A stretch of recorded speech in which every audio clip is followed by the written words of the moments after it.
Hello, I'm Rick Harp. This is your APTN News Brief for Monday, September 27th. The Canadian Council of Catholic Bishops has issued a statement apologizing for the church's involvement in residential schools. The statement says the Catholic Bishops of Canada, quote, express our profound remorse and apologize unequivocally. The bishops also say they'll provide records to help identify children buried in unmarked graves at former residential school sites. And although the statement of apology comes from Canadian bishops and not the Pope, they say they will work with Indigenous groups and the Holy See on the possibility of a papal visit to Canada. Not even a week after last Monday's election, the federal government has appealed another ruling from the Canadian Human Rights Tribunal. It's just the latest development in an ongoing case about discrimination in the child welfare system. The tribunal ruled that Ottawa must pay for the infrastructure First Nations child welfare agencies need to deliver services. On Friday, the Justice Department asked the federal court to quash that ruling. Child welfare activist Cindy Blackstock first filed the complaint 14 years ago. She's disappointed that the government's appeal comes so close to this week's Orange Shirt Day. To COVID news now, where Canada's average daily number of new cases has hit over 4,300. Dr. Theresa Tam, the country's top public health official, says an average of 2,200 people are being treated in hospital, 700 of them in ICUs. From early August to early September, the average weekly rate of new COVID-19 cases was 11 times higher, while the average weekly rate of hospitalizations was 38 times higher in unvaccinated people than in fully vaccinated people. Dr. Tam added there were, on average, 36 new deaths per day due to COVID across the country.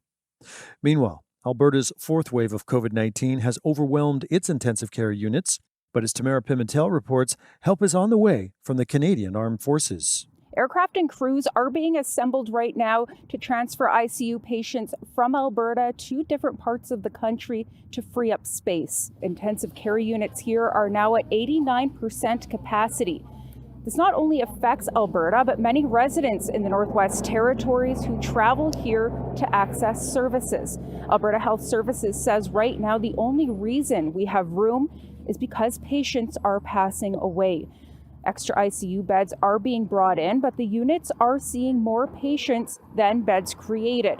The majority of those patients have COVID-19. Over 20 are being admitted a day, reaching a new record with 310 patients. 226 of those patients have COVID-19, most of which are unvaccinated. Tamara Pimentel, APTN National News, Calgary. Still with the pandemic, urban Indigenous vaccine clinics in Winnipeg will continue to operate till year's end, thanks to help from the Manitoba government. Late last week, Indigenous and non-Indigenous leaders jointly announced $2.9 million extra for the clinics. The hope is to build on the 58,000-plus vaccines already administered at 5 urban Manitoba Indigenous centers. Della Herrera is the executive director of Winnipeg's Aboriginal Health and Wellness Center. She shared one recipient's positive experience with getting their shot. Mom, I was standing in line, and one of the staff was asking everyone in line if they were Indigenous, and I said I was. The staff took me to the front of the line to get my vaccine shot. Mom, for the first time, because I am Indigenous, I got to go to the front of the line. To Quebec, where a meeting Indigenous leaders waited months for with the province lasted all of 45 minutes. The topic, policing, a major concern for the Assembly of First Nations Quebec-Labrador. And as Lindsay Richardson reports, it's less than clear when another meeting might happen. This is a dilemma for me and my community. 4 years have passed since the Grand Chief of Kabawik First Nation talked policing at the Vien Commission. As there is no police service in this country or province, then can expect 2 officers to work 24 hours a day, 7 days a week, and 365 days a year. That's unrealistic. Now in 2021, Heyman sees small improvements. I now have 4 officers. One is a police, one is the chief of police, and I have 3 non-Indigenous officers who travel into the community and work 1 week on and 1 week off. The Commission's final report found Indigenous police forces are chronically underfunded. Haymond and other leaders had high hopes ahead of this follow-up meeting with Quebec, except it was cut short.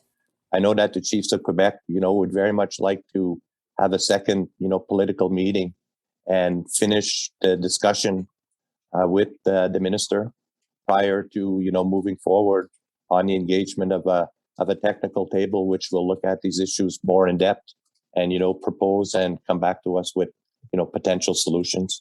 Deputy Premier Geneviève Guilbeault was pulled away to table emergency legislation on anti-vax protests. So the scheduled roundtable on policing ended after 45 minutes. But Quebec insists it's working on other key areas of the Vien report. Those priorities are first of all, education, which is extremely important, talking about youth protection, and also the well-being of Indigenous women. However, in the last few months, Gunazadage and Long Point First Nation both started pressing for police budgets, citing tensions with the Sûreté du Québec. Long Point Chief Steve Mateas says a pilot project for an inter-community police force could soon launch, but the ball's in Quebec's court. AFNQL Regional Chief Ghislain Picard could not be reached for comment.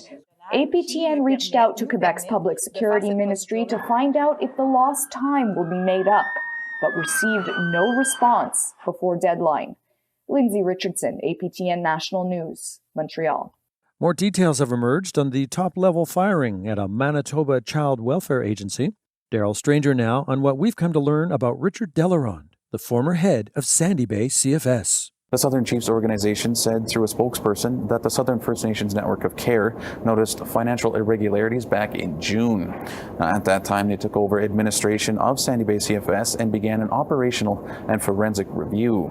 Now, that review revealed that a company owned by Delarond was allegedly leasing property to the Sandy Bay CFS agency, which he was the head of. Now, auditors found the agency had been running a deficit, and so in light of this, the agency stopped paying the credit card bills belonging to Delarond. APTN made numerous attempts to reach Delarond, but there was no response. Auditors are also scrutinizing transactions related to the Children's Special Allowance account. Now, the fund is a special allowance that provides a monthly amount for each child in Canada. When a child is in foster care, that money goes to the agency in charge. Now, none of the allegations have been proven, and an interim report by auditors is expected in the coming weeks, with a final report in December. Daryl Stranger, APTN National News, Winnipeg. That's your APTN News Brief for Monday, September 27th. I'm Rick Harp.